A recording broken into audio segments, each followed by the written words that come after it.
Hello students, ચાલો આપણે amendment જે છે એ જોતા હતા. બરાબર છે. આજના લેક્ચરમાં આપણે બધા અમેન્ડમેન્ટ કમ્પ્લીટ કરી દઈશું. બરાબર છે. પછી કાલથી આપણે નવું ચેપ્ટર ચાલુ કરવાના છે. ઓકે, જે ઇમરજન્સીના રૂલ્સ આવે ને એ કેવી રીતે લાગુ પડે છે એ. ઓકે, તો આજે જોવાના છે આપણે 86મું અમેન્ડમેન્ટ આર્ટિકલ 45 એન્ડ 51A, અને એની અંદર બીજું એક ઇન્સર્ટ કરવામાં આવ્યું, ઇન્સર્ટ આર્ટિકલ 21A. બરાબર, જે 12 ડિસેમ્બર 2002માં કરવામાં આવ્યું. એની અંદર જે રાઇટ ટુ એજ્યુકેશનનો જે આપણો જે બેઝિક આપણી જે રૂલ છે, બરાબર છે, કે આપણા જે બેઝિક રાઇટ્સ છે એની અંદરનો એક રાઇટ છે રાઇટ ટુ એજ્યુકેશન. તો એ 14 યર્સના જે છોકરાઓ છે એજ ઓફ 14 સુધી એ કમ્પલસરી કરી દેવામાં આવ્યું. બરાબર છે. એટલે બધા છોકરાઓ ભણવા કમ્પલસરી જાય એવી વ્યવસ્થા કરવામાં આવી. બરાબર છે. એટલીસ્ટ એ લોકોને લખતા વાંચતા આવડે, કે 1થી 10 ધોરણ સુધીનું એ લોકો એજ્યુકેશન સારી રીતે મેળવે, 1થી 7 ધોરણ સુધીનું એજ્યુકેશન સારી રીતે મેળવે એવી વ્યવસ્થા કરવામાં આવી. બરાબર છે. અને early childhood care until the age of 6. બરાબર છે. એટલે જે પેલા નાના નાના બાળ મંદિર ખોલવામાં આવેલા હોય છે, બરાબર છે. પછી એવી રીતે બાળ વિકાસ કેન્દ્રો પણ ખોલવામાં આવેલા છે એના માટે. તો આ જે એક રૂલ છે એ લાવવામાં આવેલો રાઇટ ટુ એજ્યુકેશનની અંદર, કે 14 વર્ષની ઉંમર સુધીના જે છોકરાઓ છે બધાએ કમ્પલસરી ભણવાનું. બરાબર છે. એ છોકરાઓ કામ કરી શકે નહીં. બરાબર છે. એ લોકો જોબ નહીં કરી શકે કશે પણ. છોકરાઓનું શોષણ નહીં થાય ને એના માટે આ અમેન્ડમેન્ટ લાવવામાં આવેલું. બરાબર છે. એના પછી 87મું જે અમેન્ડમેન્ટ છે એ છે અમેન્ડ આર્ટિકલ્સ 81, 82, 170 અને 330. એની અંદર અમેન્ડમેન્ટ થયેલું 22 જૂન 2003ની અંદર. એની અંદર extend usage of 2001 national census population figure for state wise distribution of parliament seat. તો જ્યારે 2001ની અંદર વસ્તી ગણતરી થયેલી, બરાબર, સેન્સસ એટલે વસ્તી ગણતરી, તો જે પોપ્યુલેશન એ ટાઈમ પર જે ફિગર આઉટ થયેલું હતું, બરાબર છે, એના વાઇઝ જે પણ પાર્લામેન્ટની અંદર જે સ્ટેટ વાઇઝ સીટ આપવામાં આવે છે, તો એના વાઇઝ એ સીટ આપવાનું નક્કી કરવામાં આવેલું. બરાબર છે. એના પછી છે 88 અમેન્ડમેન્ટ. એની અંદર 270મું જે આર્ટિકલ છે એ અમેન્ડ થયેલું. બરાબર છે. અને 268 એ નામનું જે આર્ટિકલ છે એ અહીંયા ઇન્સર્ટ થયેલું. બરાબર છે. અને શિડ્યુલ 7 છે એને પણ અહીંયા અમેન્ડ કરવામાં આવેલું.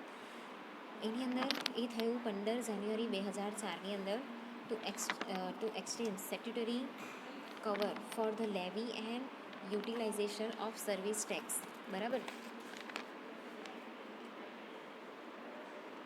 તો એની અંદર જે લેવી અને યુટિલાઇઝેશન ઉપયોગ કરી શકીએ, બરાબર છે, તો એવી જે સર્વિસીસ છે એની અંદર જે ટેક્સ છે એ ટેક્સનો અહીંયા ઉમેરો કરવામાં આવ્યો. બરાબર. એના પછી છે 89મું અમેન્ડમેન્ટ. બરાબર છે. એ અમેન્ડમેન્ટ થયેલું આર્ટિકલ 338ની અંદર. અને જે આર્ટિકલ 338 એ છે એને અહીંયા ઇન્સર્ટ કરવામાં આવેલું. બરાબર છે. 28 સપ્ટેમ્બર 2003ની અંદર. તો એની અંદર શું હતું? તો national commission four schedule cast and schedule tribe was bifurcated into the National Commission for Scheduled Caste and the National Commission for Scheduled Tribe. જે નેશનલ કમિશન હતું એસસી અને એસટી વાળાનું, બરાબર છે, એને બાયફર્કેટ કરવામાં આવેલું હતું. National commission four schedule cast and schedule tribe and the national commission four schedule tribe. બરાબર છે. એને અલગ અલગ કરી દેવામાં આવ્યું. જે એક હતું ને કમિશન, બરાબર છે, એ બંનેને અલગ અલગ કરી દેવામાં આવ્યા, બંનેને બાયફર્કેટ કરી દેવામાં આવ્યા. બરાબર છે. એના પછી છે 90મું અમેન્ડમેન્ટ. એની અંદર જે 332મું આર્ટિકલ છે એને અમેન્ડ કરવામાં આવેલું 28 સપ્ટેમ્બર 2003ની અંદર. બરાબર છે. એની અંદર શું હતું? તો reservation in Assam assembly related to Bodoland territory area. બરાબર છે. આજે બોડોલેન્ડ બનેલું હતું ને, બરાબર છે. એટલે બોડોલેન્ડ એટલે છે ને કેવું છે કે લાઈક ગુરખા લોકો તમને ખબર છે, બરાબર છે, નેપાળી લોકો તમને ખબર છે, પછી ગુરખા લોકો તમને ખબર છે, બરાબર છે. પછી એવી રીતે આ છે ને બોડો કાસ્ટ છે, બરાબર છે. લાઈક આસામ સાઈડના લોકો કેવા દેખાય, નેપાળી સાઈડ જે રહેતા હોય લોકો કેવા દેખાય, બરાબર છે. પછી જે મિઝોરમ છે, નાગાલેન્ડ છે, એ સાઈડના લોકો કેવા દેખાય, એ ટાઈપના જ આ બોડો લોકો દેખાય, બરાબર છે. તો એ લોકોનું જે એરિયા છે ને, બરાબર છે, એને બોડોલેન્ડ કહેવાય. તો આસામની અંદર એ લોકો રહે, બરાબર છે. તો આસામની એસેમ્બલીની અંદર જે બોડોલેન્ડ ટેરેટરી એરિયા છે એની અંદર એ લોકોને રિઝર્વેશન મળ્યું, બરાબર છે. એના પછી છે 91st અમેન્ડમેન્ટ, એ થયું આર્ટિકલ 75 અને 164ની અંદર અમેન્ડમેન્ટ થયેલું, અને એની અંદર આર્ટિકલ 361B ઇન્સર્ટ કરવામાં આવેલું, અને શેડ્યુલ 10 જે છે એને પણ અહીંયા અમેન્ડ કરવામાં આવેલું, બરાબર. તો એ ક્યારે થયેલું? 1 જાન્યુઆરી 2004ની અંદર, બરાબર છે. તો એની અંદર શું હતું? તો restrict the size of council of ministers to 50% of legislative members and to strengthen anti defection laws. તો અહીંયા જે કાઉન્સિલ ઓફ મિનિસ્ટર્સ છે, બરાબર છે, એની અંદર જે મેમ્બર્સ છે, બરાબર, એની 15% સીટ કરી દેવામાં આવી, અને જે લેજિસ્લેટિવ મેમ્બર્સ છે, બરાબર છે, એની અંદર બી આ જે કાઉન્સિલ ઓફ મિનિસ્ટર્સ છે એને 15% રાખવામાં આવ્યા, બરાબર છે. અને એન્ટી ડિફેક્શન લોસ છે એને વધારે સ્ટ્રેન્થ કરવામાં આવ્યા, બરાબર છે. પછી જે 92 અમેન્ડમેન્ટ જે છે એ આવેલું શેડ્યુલ 8ની અંદર 7 જાન્યુઆરી 2004માં. એની અંદર શું થયેલું? તો બોડો, ડોંગરી, શાંતાલી અને મૈથિલી, એ જે લેંગ્વેજીસ છે એ લોકોને અહીંયા ઓફિશિયલ લેંગ્વેજીસ, ઇન્ડિયાની ઓફિશિયલ લેંગ્વેજીસ તરીકે ઇન્ક્લુડ કરવામાં આવી. હવે આ જે બધી લેંગ્વેજ છે ને, મૈથિલી, બોડો, ડોંગરી, સાંતાલી, આ એકદમ તમને કેવું લાઈક સંસ્કૃત લેંગ્વેજ જ્યારે એનો જન્મ થયેલો ને, બરાબર છે, અને એ ટાઈપની જ આ થોડી લેંગ્વેજ છે, બરાબર છે. એટલે આ પણ છે ને એકદમ પૌરાણિક કાળની લાઈક લેંગ્વેજ જેવું કહેવાય છે, બરાબર. તો આ લેંગ્વેજ પણ છે ને ઇન્ડિયાની ઓફિશિયલ લેંગ્વેજ તરીકે એને ઇન્ક્લુડ કરવામાં આવી. અને મૈથિલી જે લેંગ્વેજ છે ને, મૈથિલી એ થોડી માની લો ને સંસ્કૃત જેવી જ આવે, બરાબર છે. અને જે આ બોડો અને ડોંગરી અને સાંતાલી છે ને, એની અંદર બુદ્ધ ભગવાન ખરા ને, એ લોકો ત્યારે જે લેંગ્વેજ બોલતા હતા ને એનાથી ઇન્ફ્લુઅન્સ થઈને આવેલી છે અહીંયા. એના પછી છે 93rd અમેન્ડમેન્ટ, એ થયેલું આર્ટિકલ 15ની અંદર 20 જાન્યુઆરી 2006માં. એની અંદર શું હતું? તો to enable provision for reservation 27% of other backward classes OBC in government as well as private educational institution. તો જેવી રીતે SC/ST વાળાને રિઝર્વેશન મળેલું હતું, એવી રીતે જે અધર બેકવર્ડ ક્લાસીસ છે OBC વાળા, બરાબર છે, એ લોકોની રિઝર્વેશનની સીટ કેટલી થઈ ગઈ? 27% થઈ ગઈ, બરાબર છે. તો એ જોગવાઈ કરવામાં આવેલી કે ભાઈ એ લોકોનું રિઝર્વેશન 27% થઈ જાય તો કોઈ પણ ગવર્મેન્ટ સેક્ટર હોય કે પછી પ્રાઇવેટ એજ્યુકેશનલ ઇન્સ્ટિટ્યૂટ હોય, બરાબર છે, ત્યાં એ લોકોનું જે રિઝર્વેશન છે એ 27% હોવું જોઈએ. એના પછી 94th જે અમેન્ડમેન્ટ થયેલું એ થયેલું આર્ટિકલ 164ની અંદર 12 જૂન 2006ની અંદર. એની અંદર શું હતું? Two provide for a minister of tribal welfare in newly created Jharkhand and Chhattisgarh states including Madhya Pradesh and Orissa. તો જે નવું ઝારખંડ બનેલું, છત્તીસગઢ બનેલું, બરાબર છે, 2005માં કદાચ એનું ક્રિએશન થયેલું, મતલબ એસ્ટાબ્લિશ કરવામાં આવેલું એઝ અ ડિફરન્ટ સ્ટેટ તરીકે, બરાબર છે. તો જે ઝારખંડ અને છત્તીસગઢ છે ને એ પહેલાં યુપીમાં આવતા હતા, બરાબર છે. પછી એને અલગ કરીને એ લોકોનું અલગ સ્ટેટ બનાવવામાં આવ્યું, બરાબર છે. અને મધ્યપ્રદેશ અને ઓડિશા એ લોકોના માટે પણ જે ટ્રાઇબલ વેલફેર માટેના જે મિનિસ્ટર છે, બરાબર છે, એ પ્રોવાઈડ કરવામાં આવ્યા. એના પછીનું જે અમેન્ડમેન્ટ છે એ છે 95th અમેન્ડમેન્ટ, આર્ટિકલ 334ની અંદર અમેન્ડ થયેલું 25 જાન્યુઆરી 2010માં. To extend the reservation of seats of SCs and STs and Anglo-Indian in the Lok Sabha and States Assembly from 60 years to 70 years. બરાબર છે. બીજા 10 વર્ષ વધારી દેવામાં આવ્યા એટલે 70 વર્ષ થઈ ગયા. તો આજે રિઝર્વેશનની જે ચેઇન ચાલતી આવી છે છેલ્લા 70 વર્ષથી ચાલે છે. બરાબર છે. એટલે જે 60 યર્સ હતું બરાબર છે એને વધારીને 70 યર્સ કરી દીધું એ લોકોનું રિઝર્વેશન. બરાબર છે. એ જ્યારથી આપણું કોન્સ્ટિટ્યુશન બન્યું છે ને ત્યારથી એ લોકોને રિઝર્વેશન આપવામાં આવ્યું છે કે અત્યાર સુધી 70 વર્ષ થઈ ગયા. એના પછી જે 96મું અમેન્ડમેન્ટ આવેલું એ આવેલું શિડ્યુલ 8ની અંદર 23 સપ્ટેમ્બર 2011ની અંદર. એને સબસ્ટિટ્યુટેડ ઓરિયા એન્ડ ઓરિયા. બરાબર છે. ઉડિયા અને ઓરિયા બે લેંગ્વેજ છે એને સબસ્ટિટ્યુટ કરેલી અલગ અલગ તારવવામાં આવેલી અને એને પણ ઇન્ડિયાની લેંગ્વેજ તરીકે અહીંયા ઇન્ક્લુડ કરવામાં આવેલી. એના પછી છે 97મું અમેન્ડમેન્ટ. એ થયેલું amendment art 19 and added part 9B 12 જાન્યુઆરી 2012માં થયેલું. એની અંદર શું થયેલું? Added the word or cooperative societies જે છે એ અને after the word or unions in article 19 IC. બરાબર. The insertion of article 43B. તો જે કોઓપરેટિવ સોસાયટી જે છે એ નામ આપવામાં આવેલું અને ધ યુનિયન. બરાબર છે. એનો ઓફિશિયલ યુઝ આપણે કરી શકીએ. કોઓપરેટિવ સોસાયટી બેંકની અંદર આવે છે. બરાબર છે. એવી રીતે કોઓપરેટિવ સોસાયટી જે છે એ એઝ અ કેવું છે કે આપણે પેલું માઇક્રો કક્ષાનું જે એન્ટરપ્રિનરશિપ કહેવાય, બરાબર, બિઝનેસ કહેવાય ને, એની અંદર પણ આ ઇન્ક્લુડ થાય છે કોઓપરેટિવ સોસાયટી. એવી બેંક પણ આવે છે. બરાબર છે. જ્યાં આપણે ઇન્વેસ્ટમેન્ટ કરીને જે નાનો બિઝનેસ છે સ્ટાર્ટ કરી શકીએ. અને યુનિયન. બરાબર છે. બધા યુનિયન બનાવે છે ને એ તો વેલફેર માટેના જે યુનિયન બને છે એ. ઓકે. એ જે વસ્તુ છે અહીંયા આપવામાં આવી. બરાબર છે. એના પછી છે the amendment objective is to encourage economic activity of cooperative. બરાબર. મેં તમને કીધું કે કોઓપરેટિવ સોસાયટીની અંદર એક આપણે નાનકડો બિઝનેસ છે એમાં બધું થોડું ઇન્વેસ્ટમેન્ટ કરીને આપણે લાઈક કેવું છે કે એના મેમ્બર બનીને પૈસા ઇન્વેસ્ટ કરીને આપણે અમુક પ્રકારનો ઇન્ટરેસ્ટ આપણને મળે છે. બરાબર છે. તો ઇકોનોમિક એક્ટિવિટીઝને અહીંયા એન્કરેજ કરવા માટે આ કોઓપરેટિવ સોસાયટી છે એને રચના કરવામાં આવેલી. Which in turn help progress of rural India. It is expected to not only ensure autonomous and democratic functioning of cooperatives but also the accountability of the management to members and other stakeholders. બરાબર છે.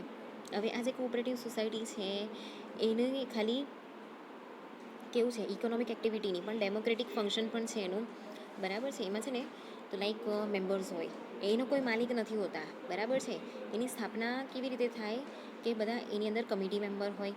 બરાબર છે ને. જો તમારે committee member બનવું હોય તો એની અંદર અમુક પૈસા ઇન્વેસ્ટ કરીને તમે કમિટી મેમ્બર બની શકો. બરાબર છે.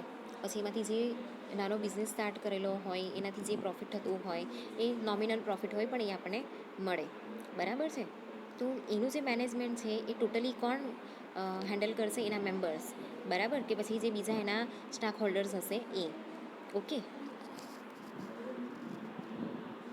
એના પછી જે છે એ 98મો amendment to insert article 371J in constitution 2 જાન્યુઆરી 2013માં થયેલું. To empower the governor of Karnataka to take steps to develop the Hyderabad Karnataka region. બરાબર છે. તો જે ગવર્નર ઓફ કર્ણાટકા હતા એને પાવર આપવામાં આવ્યું કે જે હૈદરાબાદ કર્ણાટકા રીજન છે એને ડેવલપ કરવાનું. એના પછી 99મું જે અમેન્ડમેન્ટ હતું એની અંદર insertion of new articles 124A 124B and 124C અને અમેન્ડમેન્ટ ઓફ આર્ટિકલ્સ 127 128 217 222 224A 231 13 એપ્રિલ 2005માં થયેલું. બરાબર છે. એની અંદર શું થયેલું કે formation of national judicial appointments commission. National judicial appointment કમિશનની સ્થાપના થયેલી. કોર્ટને લગતું છે. બરાબર છે. તો એની અંદર કેટલી સ્ટેટની એસેમ્બલી છે? તો 16 state assemblies out of 29 states including Goa, Rajasthan, Tripura, Gujarat and Telangana. આ જે 6 સ્ટેટ છે એ લોકોના માટેની એક નેશનલ જ્યુડિશિયલ અપોઇન્ટમેન્ટ કમિશન જે છે એ બનાવવામાં આવેલું. બરાબર છે. તેની અંદર જે 16 સ્ટેટ્સ છે, 29માંથી 16 સ્ટેટ્સ છે એની એસેમ્બલી અહીંયા તૈયાર કરવામાં આવેલી. Ratified the central legislation enabling the president of India to give assent to the bill. The amendment was struck down by the Supreme Court on 16 October 2015. બરાબર છે. આ બનાવવામાં આવેલું પણ સુપ્રીમ કોર્ટ દ્વારા આ જે બિલ છે એને સ્ટ્રક કરી દેવામાં આવેલું. બરાબર છે. એના પછી જે 100મું અમેન્ડમેન્ટ છે એ છે amendment of first schedule to constitution, 1 ઓગસ્ટ 2005. તો exchange of certain enclave territories and Bangladesh and conferment of citizenship rights to resident of enclave consequent to signing of land boundary agreement treaty between India and Bangladesh. તો ઇન્ડિયાને આ છે ને એન્ક્લેવ ટેરેટરીઝ એટલે શું કે છે ને ઇન્ડિયા અને બાંગ્લાદેશની જે સરહદ છે ને ત્યાં, તો તમે ત્યાં છે ને તમે મેપ ખોલીને જોજો, ત્યાં તો પછી છે ને એનો પિક્ચર ખોલીને જોજો. ત્યાં છે ને લાઈક પહાડી જેવો પ્રદેશ છે, બરાબર છે, અને એને છે ને એન્ક્લેવ ટેરેટરીઝ કહેવામાં આવે. તો એમાં છે ને એવા ટાઈપનું એડજસ્ટમેન્ટ કરેલું છે કે જે કેટલાક એરિયા છે ને એની ઉપર બાંગ્લાદેશનો હક અને કેટલાક એરિયા છે એની અંદર ઇન્ડિયાનો હક. તો જે સિટીઝનશીપ રાઇટ્સ છે ને, બરાબર છે, તો જે દેશની ત્યાં હક હોય ને, માની લો કે ઇન્ડિયાની સરહદ પાસે બાંગ્લાદેશવાળાનો એ એન્ક્લેવ ટેરેટરીઝ જે છે એ બાંગ્લાદેશનો હક છે એ લોકોનો, તો એ લોકોને જે સિટીઝનશીપ મળે ને એ બાંગ્લાદેશની મળે, બરાબર છે. અને ભલે બાંગ્લાદેશમાં છે પણ ઇન્ડિયાની સરહદતા લાગતી હોય કે પછી જે એન્ક્લેવ ટેરિટરીઝ છે એ ઇન્ડિયાની અંદર લાગતી હોય તો સિટીઝનશીપ ઇન્ડિયાનું મળે. એ ટાઈપની જે છે એ વ્યવસ્થા અહીંયા કરવામાં આવેલી, બરાબર છે, જેને LBA લેન્ડ બાઉન્ડ્રી અગ્રીમેન્ટ એ ટાઈપનું અગ્રીમેન્ટ થયેલું હતું, બરાબર છે. એના પછી 101 અમેન્ડમેન્ટ જે છે એની અંદર addition of article 246A, 269A, 279A, deletion of article 268A, બરાબર. એ 1 જુલાઈ 2007ની અંદર થયેલું. Introduce goods and services tax, બરાબર છે, goods GST, goods and services tax જે આવેલા એ, બરાબર છે. નોટબંધી થયેલી અને એના પછી આ GSTનો રૂલ લાવવામાં આવેલો. એના પછી છે અમેન્ડમેન્ટ ઓફ આર્ટિકલ 248, 249, 250, 268, બહુ બધા અમેન્ડમેન્ટ થયેલા. અને જે 6, 7 શિડ્યુલ છે એ અમેન્ડ થયેલું, બરાબર છે. એટલે જે બિઝનેસ રિલેટેડ જેટલા બી છે ને એ બધી વસ્તુ અહીંયા અમેન્ડ થયેલી. 102મું અમેન્ડમેન્ટ છે addition of article 338B, 342A અને એડેડ ક્લોઝ 260C. તો મોડિફિકેશન ઓફ આર્ટિકલ્સ 338, 366 11 ઓગસ્ટ 2018માં થયેલું. તો એ થયેલું constitutional status of national commission four backward classes માટે નેશનલ કમિશન છે એનું કોન્સ્ટિટ્યુશનલી એની રચના કરવામાં આવેલી. 103મું જે અમેન્ડમેન્ટ છે, બરાબર છે, એ થયેલું આર્ટિકલ 15ની અંદર અને એની અંદર 6 ક્લોઝ ઉમેરવામાં આવેલો અને આર્ટિકલ 16 જે છે એ પણ અમેન્ડ કરવામાં આવેલું અને એની અંદર જે 6ઠ્ઠો ભાગ છે એનો ઉમેરવામાં આવેલો અને એ થયેલું 12મી જાન્યુઆરી 2000. તો એની અંદર થયેલું a maximum of 10% reservation of economic weaker class EWS, બરાબર, જેના પર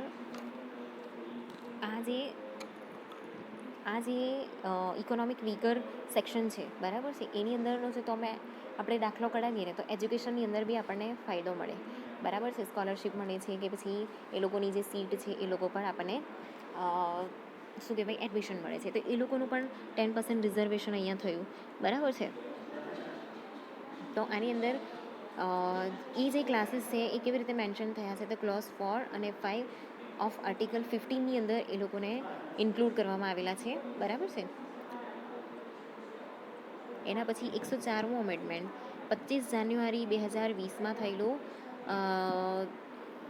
આર્ટિકલ 334 અમેન્ડ કરવામાં આવેલું. તો extend reservation of seats of SC and STs in the Lok Sabha and state assembly for 70 to 80 years, બીજા 10 વર્ષ વધારી દેવામાં આવ્યા, બરાબર છે. Remove the reserve seats of Anglo Indian community in Lok Sabha and state assembly, Lok Sabha અને સ્ટેટ એસેમ્બલીની અંદરથી એંગ્લો ઇન્ડિયન કમ્યુનિટી